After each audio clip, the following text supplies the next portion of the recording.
काफी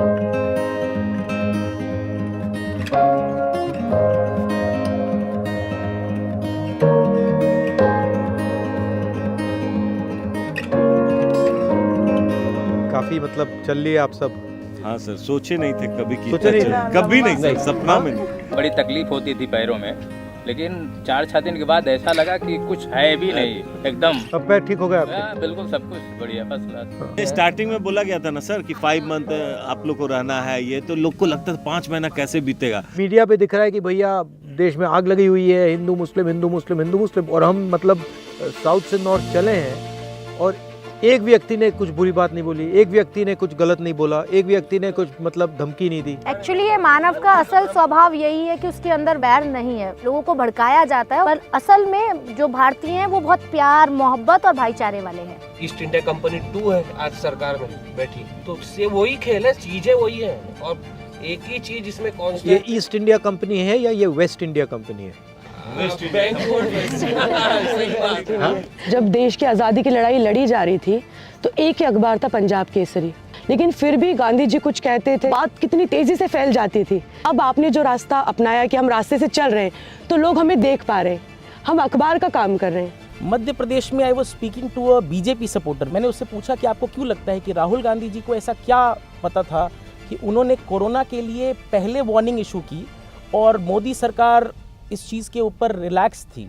उन्होंने एक बड़ी बिजार बात कही, उन्होंने कहा कांग्रेस का अपना एक इंटेलिजेंस apparatus है जो वर्ल्ड ओवर फंक्शन करता है, which is more developed than the Mossad. आप जैसे बोलते हो कि नफरत छोड़ो और डरो मत, पर अगर उसके खिलाफ कोई बोलता है सोशल मीडिया पे तो मेरी नफरत नहीं खत्म होती है, मेरा डर ये पता नहीं क्यों है। हेट्रेड क्या है? एनर्जी है, उसके अंदर कोई डिस्टर्बेंस है, वो एनर्जी निकालने की कोशिश कर रहा है, ठीक है?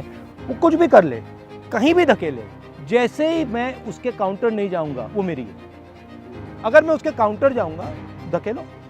अब चैलेंज है, अगर इसकी हेट्रेड मेरी हेट्रेड से स्ट्रांग है तो मैं गया, ठीक है?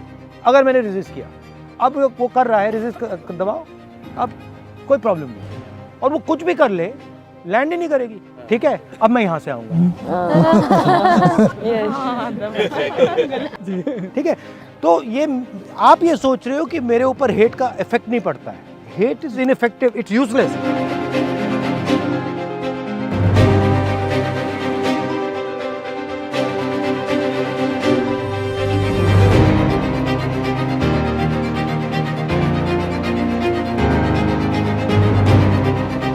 यात्रा का जो पूरा मेरे लिए एक मतलब निकला कि जो राजनीति है वो सिर्फ दिल्ली में बैठ के या स्टूडियो में बैठ के सोशल मीडिया में बैठ के नहीं, तो उसके लिए निचले स्तर पे जाके लोगों को उस राजनीति का हिस्सा बनाने की। सर, आपका जो ऑफिस है वो क्या मोबाइल ऑफिस हो सकता है जहाँ पे ये जो कनेक्टिविटी है, इस यात्रा ने सबसे बड़ी एक चीज़ अचीव करी है कि जो भारत में 2 भारत बन रहे हैं, एक जिनके पास सब कुछ है और एक जिनके पास कुछ नहीं है, उनके बीच में एक ब्रिज का काम किया, उनके बीच में एक कनेक्टर का काम किया। एक जगह को पावर का गढ़ नहीं बनाया जाए, एक कॉन्स्टेंट फ्लो के स्टेट में रहा जाए। मोदी तो अपने मन की बात बोलते, तो आप तो हमारे नेता पूरे जन की बात सुनते, तो कैसे इतना पेशेंस आपको किधर से मिलते? हाँ, ये पेशेंस तो आपकी भी बड़ी होगी, मतलब टोटल बढ़ती जा रही है। यही सीखा इस यात्रा में सबसे मेन चीज यही सीखी, सबसे ज्यादा कुछ भी हो जाए बस पेशेंटली लगे रहो लगे रहो लगे रहो। 4 बजे उठ के मैं 4:30 बजे 5 बजे बाहर आती हूँ और उसके बाद सभी यात्रियों को मैं आवाज देती हूँ कि सभी भारत यात्री तैयार रहे, इतना टेम्परेचर है। तो उस समय ये लोग सभी आते थे, कहते थे कि तुमको कोई काम नहीं, 5:30 बजे बुला लेती हो तो 6:30 बजे करो।